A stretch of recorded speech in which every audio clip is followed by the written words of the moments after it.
आलसी लड़के की कहानी। गुरु जी ने कहा कि बेटा आज एकादशी है और जितने भी आश्रम के सदस्य हैं उनका उपवास है और तुम्हारा भी आज उपवास है, आज भोजन नहीं बनेगा।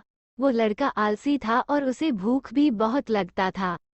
उसने गुरुजी से बोला कि मैं उपवास नहीं रहूंगा, मुझे भूख लगी है, मैं खाना खाऊंगा। गुरुजी ने बोला ठीक है, जाओ भंडारे में से सामान लेकर के आओ और आश्रम में नहीं बाहर ले जा करके बना लो, लेकिन याद रखना भोजन बनाने के बाद सबसे पहला भोग भगवान को लगाना और फिर तुम प्रसाद पाना।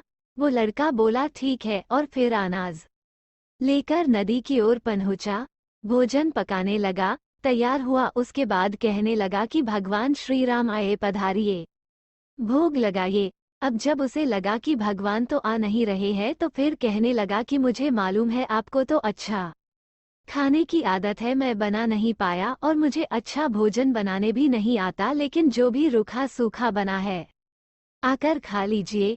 भगवान श्री राम उसकी सरलता पर बहुत ही प्रसन्न हुए और उस लड़के को दर्शन दे दिए। उसने देखा कि भगवान श्री राम आए हुए हैं और उनके साथ में माता सीता भी आई हुई है, लेकिन लड़के ने सिर्फ 2 लोगों के लिए ही भोजन बनाया था, एक अपने लिए और दूसरा भगवान के लिए। और अब क्योंकि भगवान के साथ माता सीता भी आई हुई थी तो उसने उस भोजन को माता सीता और भगवान के सामने ग्रहण करने के लिए रख दिया। भगवान श्री राम और माता सीता ने भोजन किया और उसके बाद जब वह जाने लगे तो ये भोला सा आलसी सा लड़का बोला कि प्रभु आप आए, दर्शन दिए, बहुत अच्छा लगा, मुझे खाने को कुछ नहीं मिला, लेकिन कोई बात नहीं, लेकिन आपसे एक विनती है कि अगली बार जब आप आएंगे तो कितने लोग आएंगे ये बता दीजिए, ताकि मैं उतने लोगों के लिए भोजन बनाकर रखा रहूं।